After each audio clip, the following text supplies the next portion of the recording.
नमस्कार, मेरा नाम है राजीव कुमार बजाज यानी आरकेबी और मैं हूं इस वक्त एडवोकेट प्रदीप नाम्बियार जी के साथ। प्रदीप जी नमस्कार। नमस्कार सर, नमस्कार। और हम दोनों हैं कहां पर?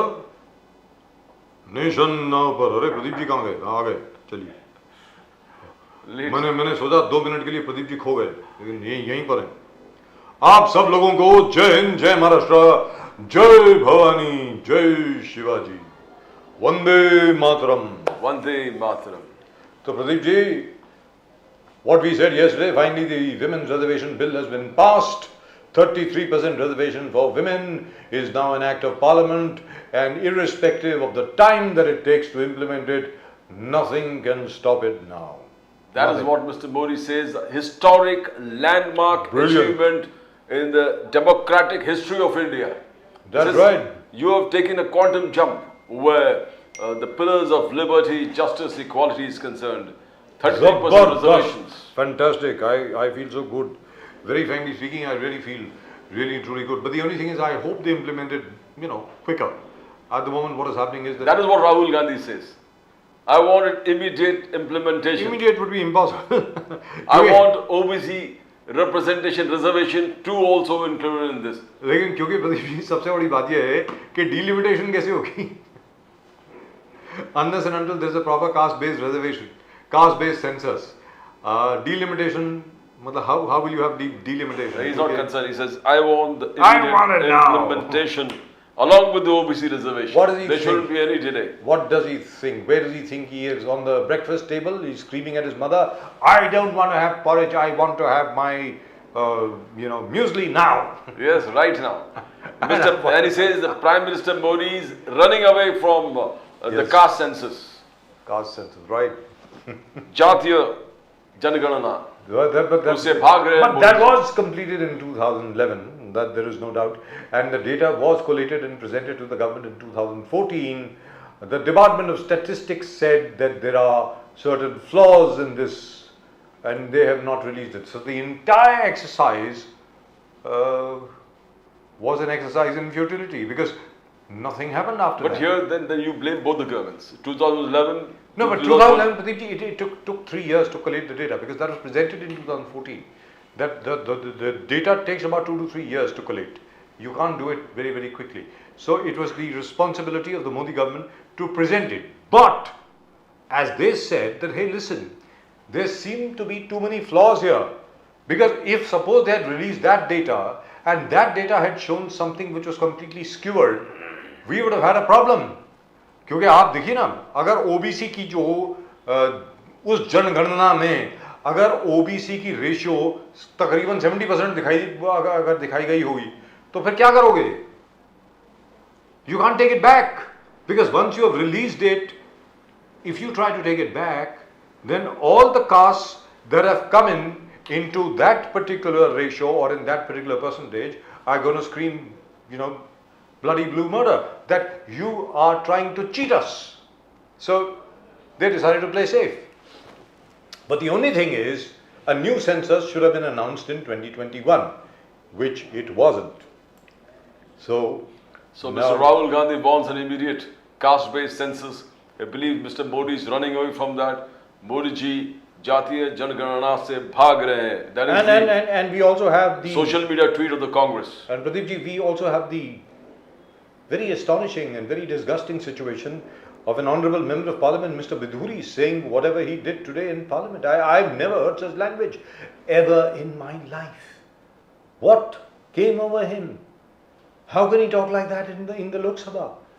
I mean, this is terrible. I mean, you had the best debates. Yes. The entire thing was on, you called a landmark achievement where women's reservation was concerned. And then if the landmark proceedings were going on, there has to be some sense of responsibility that the future generation is watching you. And we remember, lead by example. We remember Atal Bihari Vajpayee, we remember Pramod Mahajan, we remember Arun Jaitley, we remember Sushma Swaraj, we remember people like that from the BJP. And then we have this Mr. Bidhuri. Oh my God, this is...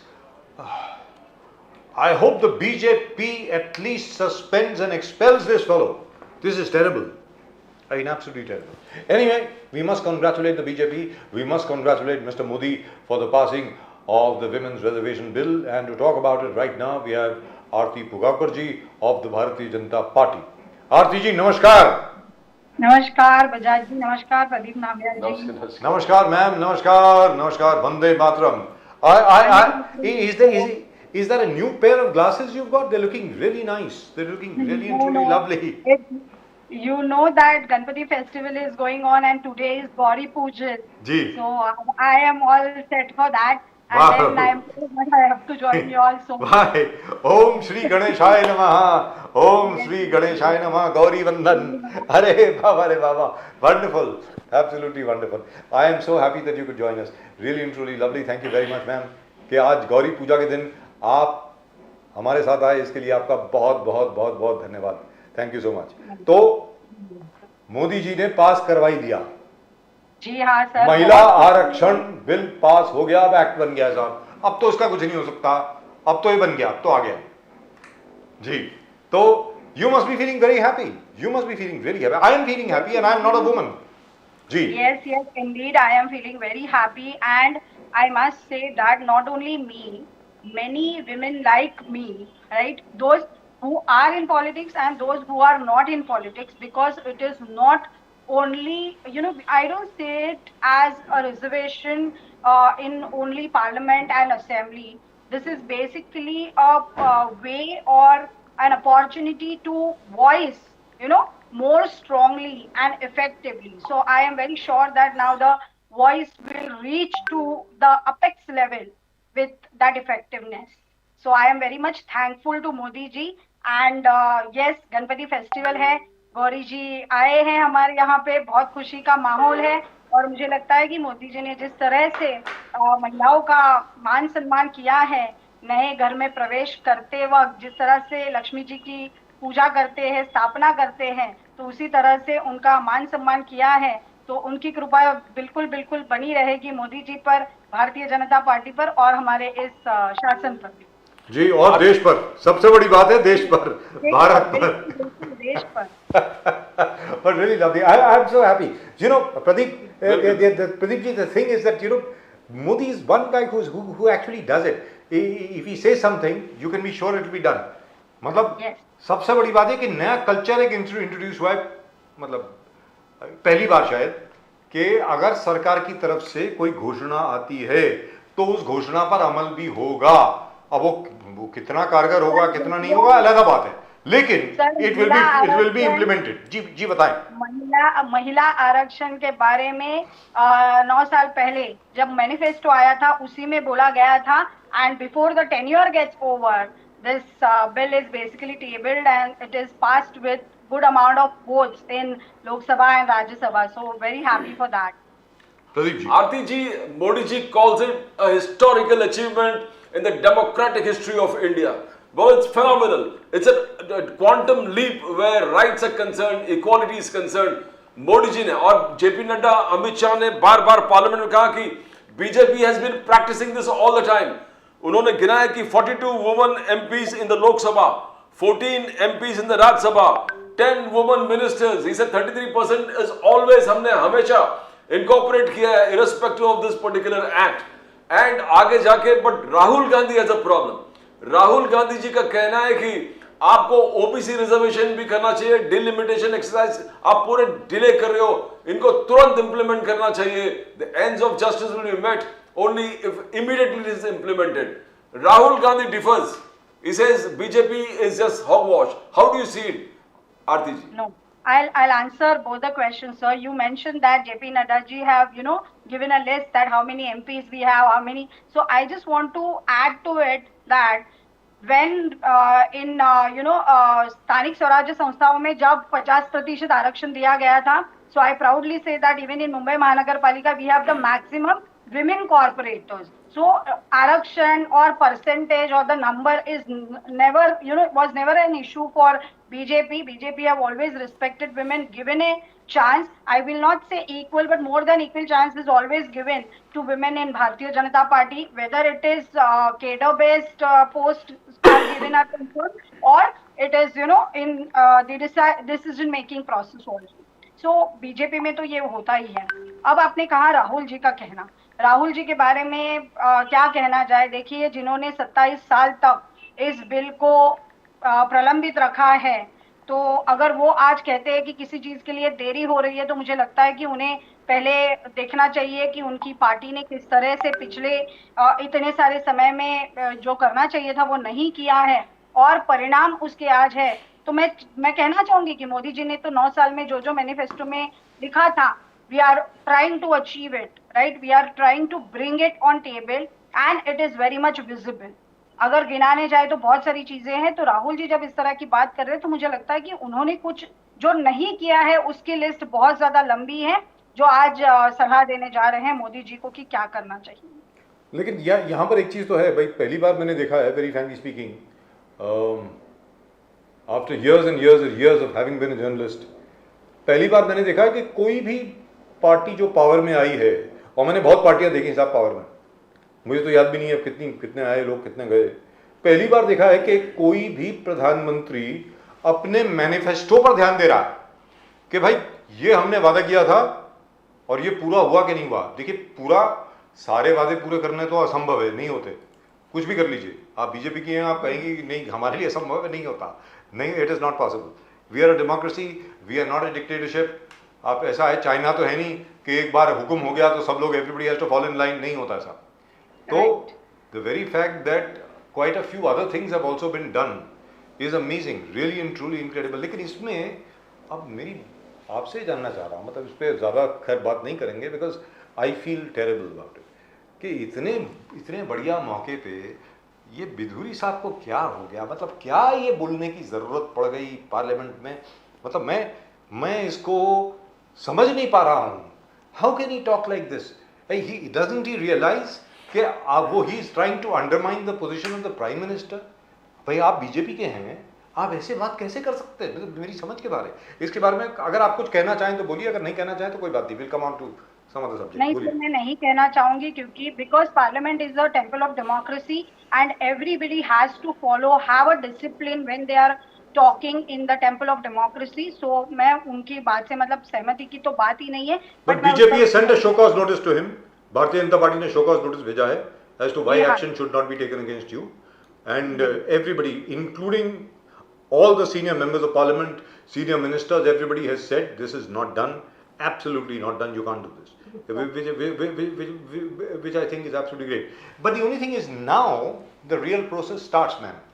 अब क्या है कि अगले साल census होगा, census को 2 या 3 साल जाएंगे, उसके पूरे डेटा कलेक्शन को वगैरह वगैरह, और फिर उसके बाद जो सेंसस का रिजल्ट आएगा वो डीलिमिटेशन कमीशन को जाएगा, वो डीलिमिटेशन कमीशन अपने 2 या 3 साल लेगी। तो we are looking at about 2029 और 2030 when this will be properly implemented. इसका इम्प्लीमेंटेशन जो प्रॉपर होगा, मुझे ऐसा लगता है। लेकिन राज्यसभा में तो इम्प्लीमेंट कर सकते हैं, वैसे ऐसी बात नहीं है, क्योंकि राज्यसभा में इसकी जरूरत नहीं। Ma'am Aarti ji. Yes sir, as you said that कि लोकसभा में और जहाँ पे भी मतलब लोग चुन के आने की बात है, सेंसस है, then delimitations are concern, all these issues are concern, it will take time. But देखिए, ऐसा होता है कि कहीं से ना कहीं से शुरुआत होनी बहुत जरूरी होती है, क्योंकि इन्हीं मुद्दों को लेकर कांग्रेस ने 1996 में बिल लाया था, लेकिन वो 27 साल तक किसी ना किसी वजह से, किसी ना किसी बात से वो प्रलंबित ही रहा। तो मुझे लगता है कि शुरुआत हो गई है, और जैसे आपने कहा कि अगले साल, बिल्कुल मुझे भी पूरा विश्वास है कि अगले साल सेंसस शुरू होगा ही।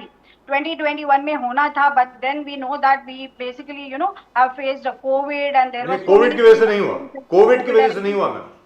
तो जी दुरुस्त बात, 2021 से होना था सर, नहीं हो पाया। So now it will definitely start by next year, and now as the bill has passed, even I am very sure that Modi ji will also be very concerned, and he will see to it that as early as possible this will be implemented.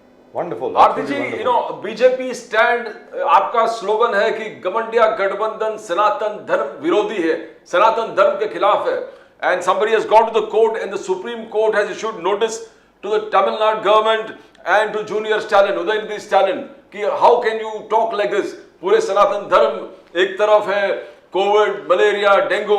Now this is indirectly probably going to help Iran. How do you see this exact thing? Sanatan Dharm के खिलाफ है ही, आपने कहा BJP stand. But at the same time, don't you think that with Annamalai doing a door-to-door campaign वहाँ पर, all the anti-DMK votes are probably going to come into your jhola. How do you see it, Aarti ji? नहीं sir, देखिए, I think I have already talked, we met a debate before over this. Udhayanidhi ji के comment के ऊपर हमने बहुत सारी बात की है उसमें। So again my stand is the same, that what he has done, what he has said, I want to ask him, does और did constitution have given you right to talk about any religion? Secondly, Sanatan Dharma is not only a religion, it is a way of life. So how can you comment? If we talk about the numbers also, we are in huge numbers and we follow Sanatan Dharma as a way of life. तो आपको किसने हक दिया है इसके बारे में बात करने का? कॉन्स्टिट्यूशन ने भी नहीं दिया है। अगर आप पढ़ना चाहो तो he can go and read the constitution. It's not, constitution has not given you right to talk about any religion, right? So उन्होंने जो किया है उसके रिपरकशंस तो आएंगे, वो देखेंगे, और हम भी देखेंगे आगे क्या होता है। जी दुरुस्त बात है। और वो जमाना गया, जैसे प्रदीप जी ने कहा, वो जमाना गया कि आप हिंदुओं को अटैक करके आप वोट ले लेंगे। अब वो भी तमिलनाडु में तो होने वाला नहीं है, किस देश के किसी भी हिस्से में नहीं होने वाला। किसी को भी अटैक करके आप नहीं कर सकते। The Supreme Court has taken cognizance. Yes. Supreme Court has issued notice. Yes, we should notice the Tamil Nadu government and to Mr. Udayanidhi Stalin. बिल्कुल sir. Yes, and very frankly speaking, don't you think all this should stop? आरती बुगावकर जी, ये धर्म के आधार पर किसी के ऊपर भी कटाक्ष करना, गलत भाषा का इस्तेमाल करना, आपको लगता नहीं कि ये सब बंद होना चाहिए? मतलब it should stop. I mean, we are now 75 years old as a democracy, ma'am. See, I feel that why every time you need somebody to make a rule to act over it or behave like it. We are Indians, we are human beings, we understand what is right, what is wrong, why we have to comment about all these things. तो ये एक discipline की भी बात होती है sir, कि आप इंडिविजुअली आप किस तरह से उसके ऊपर बात करते हो, क्या करते हो। तो हर चीज के लिए आपको रूल की जरूरत क्यों है? सो and I feel that ki more than that, sometimes what happens, when rules are made, people, those who want to say it, like Udayanidhi, okay, so they will find a way to break those rules. They'll find a way to come out of those things. So मुझे लगता है कि rule बनाने से भी आगे चल के, as an individual, as a citizen, we have to be sure that the integrity of the nation, right, इसके बारे में ना कोई सवाल उठा पाए। हमें ऐसा बिहेवियर बिल्कुल भी नहीं रखना चाहिए, हमें ऐसी कोई बात नहीं करनी चाहिए कि जिसकी वजह से हमारे देश की प्रतिमा एक अंतर्राष्ट्रीय पटल पर या कोई भी स्तर पर मलिन हो जाए।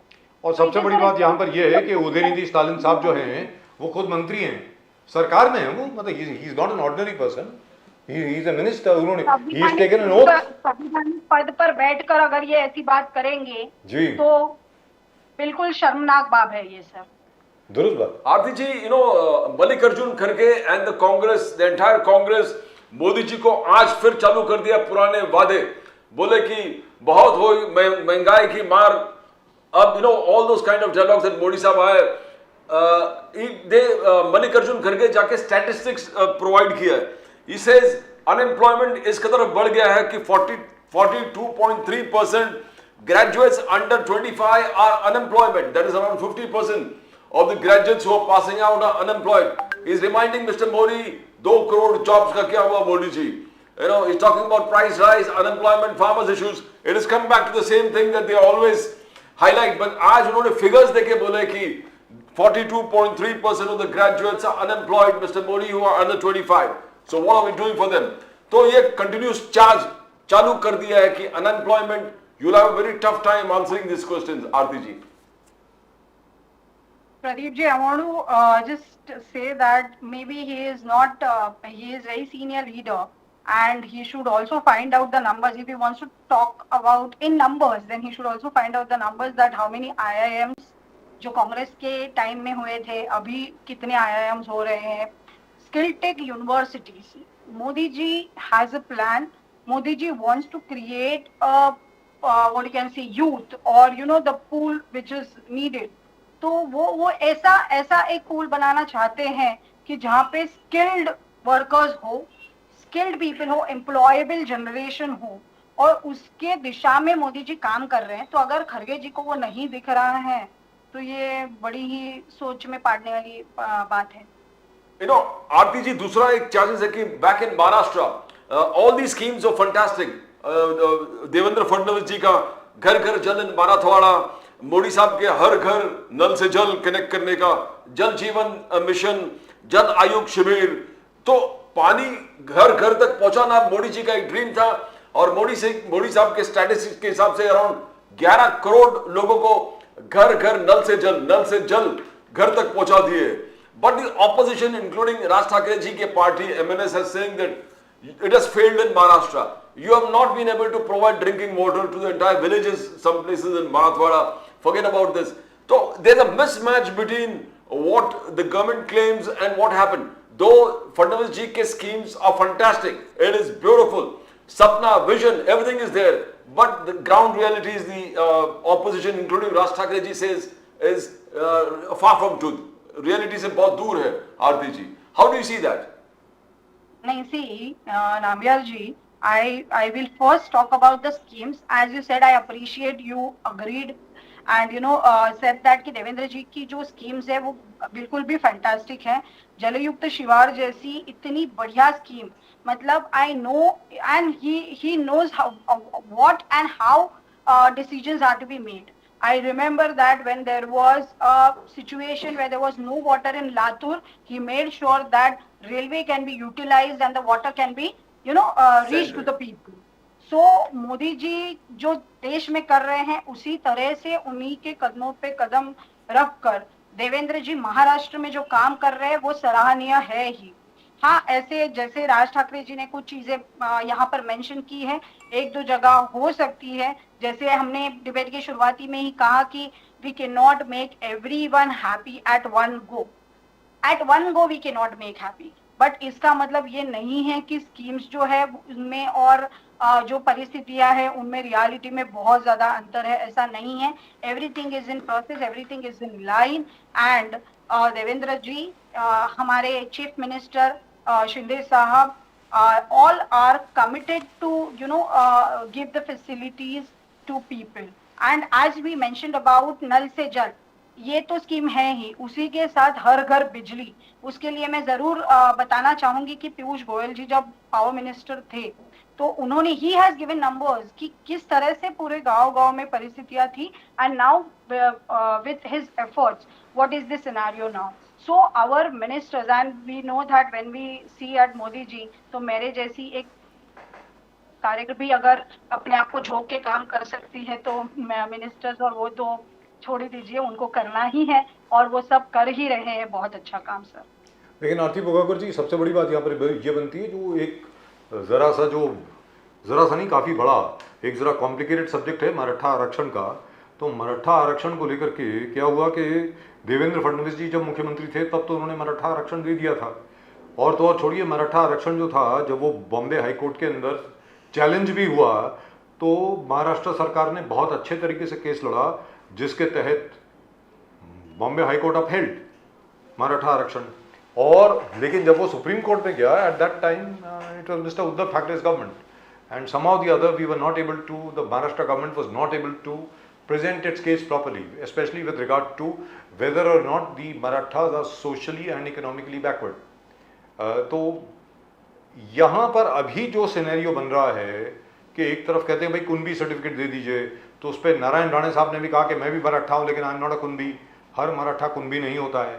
तो उसको लेकर के काफ़ी, और ओबीसी का जहाँ तक प्रश्न है वो कहते हैं कि भाई हमारे आरक्षण के कोटा के अंदर आप नहीं आएंगे. तो ये समस्या जरा कॉम्प्लिकेटेड है, तो it could create problems later. Aarti ji. Bajaj ji, ऐसी बात है कि now as you yourself have said that when Devendra ji was chief minister, he made it point and he himself is a lawyer. So उन्होंने जिस तरह से सारी चीजों की प्रिपरेशन की थी, जिस तरह से he presented in the court, right, in the law, so वो हिसाब से इट वाज ऑल ओके. अभी उद्धव जी का शायद अहंकार बीच में आया होगा, क्योंकि तभी भी देवेंद्र जी विरोधी पक्ष नेता तो थे ही, चाहते तो उनकी मदद लेके इसको आगे कर सकते थे। The chairman of the लेकिन committee was Mr. Ashok Chavan, लेकिन if I'm not लेकिन mistaken. उद्धव जी. ठाकरे जी का अहंकार बहुत बड़ा है, और उसी अहंकार के लिए उन्होंने 25 साल से जो एक नैतिक गठबंधन था उसको तोड़ के एक अनैतिक गठबंधन में वो चले गए, और उसके बाद उन्हें शायद प्रशासनिक अनुभव की कमी की वजह से वो आगे चल के सुप्रीम कोर्ट में इस बात को ठीक से नहीं रख पाए, और जी, उसका जी। खामियाजा आज पूरा मराठा समाज भुगत रहा है सर। जी, लेकिन इसका समाधान तो आपको निकलना पड़ेगा, क्योंकि सारा गुस्सा तो आपकी सरकार के ऊपर आने वाला है। क्योंकि अब आप देखिए ना, उद्धव जी भी बोल रहे हैं कि भाई ये लॉलीपॉप दे रहे हैं मराठा समाज को, इन्होंने मराठा समाज के लिए कुछ नहीं किया वगैरह। और तो और छोड़िए, अशोक चौहान जी हो गए या शरद पवार जी हो गए, बाकी सब जितने लोग हो गए हैं वो आप ही को दोष दे रहे हैं। जबकि सर ये सब महाराष्ट्र में इसके पहले जितने भी मुख्यमंत्री हुए हैं उनमें मराठा मुख्यमंत्रियों की संख्या बहुत ज्यादा है, और अब देखने लायक बात यही है कि वो आज सब उठ के बस देवेंद्र जी की तरफ उंगली किए जा रहे हैं। Yes, and he is a non Maratha, that is the most important point. जी हाँ। फिर भी जिस तरह से उन्होंने मराठा आरक्षण के लिए काम किया है, ये इतने सारे मराठा मुख्यमंत्री कोई कर नहीं पाए थे sir. No, but Pradeep ji, the fact remains, Mr. Devendra Fadnavis remains the only chief minister after Vasantdada Patil to have completed his term. There have been only Yes. two chief ministers in Maharashtra who have actually completed their term. And Mr. Devendra Fadnavis is the only chief minister who has actually officially given Maratha reservation, और किसी मुख्यमंत्री ने नहीं दिया है। तो मुझे मतलब ये थोड़ी हास्यास्पद बात है कि आज आप देवेंद्र फडणवीस, एकनाथ शिंदे, अजीत दादा पवार, इनके ऊपर आप उंगली उठा रहे हैं। थोड़ा सा अजीब है। जी प्रदीप जी, आप कुछ बोल रहे हैं? Arti ji, Eknath Shinde, Dev Fadnavis ji is declared clearly that Maharashtra, after this government comes, become number one. Where industrialization is concerned and where investment is concerned, every state. Maharashtra has become number one. Earlier it was not. It had gone from 10 to number one now. Now we are seeing development everywhere. हम जहाँ देखे हम देख रहे हैं flyover बन रहा है, रोड एक्सपेंशन हो रहा है, metro rails, 14 line, everything is happening, ceiling. But the only one point is this Mumbai Goa highway, जो हाईवे है वहां पर I think the BJP has failed. BJP somehow has not been able to do it, and the opposition, including Uddhav Thackeray ji ke group, Shiv Sena, including Raj Thackeray ji, they were on the streets. They covered आंदोलन कर दिए पूरे Mumbai Goa express highway. They are calling Mr. Ravindra Chavan ji गाजर सम्राट. बोले road तो आपने ठीक नहीं किए, बट पूरे मुंबई गोवा में अपने होर्डिंग लगा दिए कि रविंद्र चौहान जी ने ये हाईवे ठीक कर दिया. How do you see that? Why couldn't that particular area be covered, Aarti ji? Because बाकी तो fantastic work है development wise और हर चीज में. Why that lapse there? नहीं sir, I come from Raigad district. So I'm a frequent traveler of Mumbai Goa highway up to Raigad district. So मुझे ऐसा लगता है कि रायगढ़ के जो लोकल लीडर्स हैं उनका भी यहाँ पर बहुत बड़ा रोल हो जाता है, और कांग्रेस ने अपने कार्यकाल में जो कुछ टेंडरिंग या जो कुछ प्रोसेस करके रखी थी, those were so complicated. It took time for Nitin Gadkari ji to resolve those issues and bring this Mumbai Goa highway on track कि अभी इसका काम प्रॉपर हो जाए. तो उसके लिए थोड़ी देर उसके लिए हो गई है. And you talked about Ravindra ji. So Ravindra ji is, I am very proud of him because he himself goes there, sits there and get the things done over there. So being a guardian minister of Raigad district, he is doing his job very well. हाँ, कुछ चीजें हैं वो रास्ता बनने में थोड़ा time लग रहा है, but I am very sure that कि नितिन गडकरी जी हैं तो आने वाले समय में ये बिल्कुल अच्छा और बहुत, हम जैसे उम्मीद, मतलब क्या है ना कि हर साल हम उम्मीद करते थे कि ये बारिश में रास्ता बहुत अच्छा रहेगा, लेकिन वो नहीं रह रहा था. लेकिन मुझे उम्मीद है कि अभी आगे चल के ये रास्ता बहुत अच्छा बनने वाला है. I must say that there are many ways which goes in the remote villages, वो भी बहुत अच्छे सीमेंट के हुए हैं सर.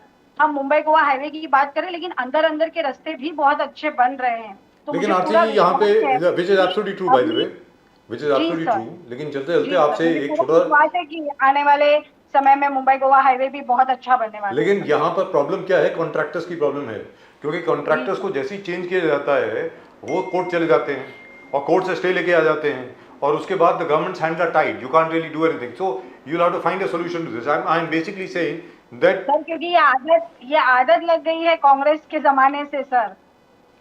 हर साल आप असफाल्टिंग का रोड बनाओ जो बारिश में बह जाता है, फिर अगले साल वापस कॉन्ट्रैक्ट लो, फिर से रोड बनाओ, फिर से, so this is a continuation. So I hope it stops now. and Gadkari ji is a person, a man, you know, who doesn't believe in this. He wants to, build a Mumbai Pune highway. He wants to build a road which are of cement concrete, जो बार बार बनाने ना पड़े। तो उसमें थोड़ा time जाएगा sir, लेकिन ये बिल्कुल मजबूती से बनने वाला है। लेकिन उसमें I hope they are able to solve the legal problems. That's the only thing that I am saying. Because the contractors lobby is very strong, ma'am. You know that quite well. And you also know who are the people, जो local leaders आपने mention किए, they are the ones connected to the contractor lobby. उनको ये कामधेनु गाय दिख रही है, ये जो खड्डे दिख रहे हैं ना अभी स्क्रीन के ऊपर, ये गाय है। यहाँ से हर साल बहुत पैसा आता है, क्योंकि हर साल खड्डे होते हैं तो हर साल उसकी रिपेयर होती है। So you have crores and crores of rupees to be earned, and it's our money, it's our state's money. So I hope you are able to solve the problem. आरती जी बहुत बहुत धन्यवाद आपका। इसके बावजूद कि आपके घर में गणपति हैं, गौरी पूजा है आज, इसके बावजूद आप हमारे साथ आई, इसके लिए आपका बहुत बहुत धन्यवाद। Thank you so much. ओम श्री गणेशाय नमः। Thank you very much ma'am. Thank you, thank you so Thank much. you. Thank you, thank you. Very truly wonderful, that was nice. मतलब गौरी पूजन के बावजूद आरती भोगावकर जी भारतीय जनता पार्टी से हमारे साथ आई, इसके लिए उनका बहुत बहुत धन्यवाद वंस मोर। एंड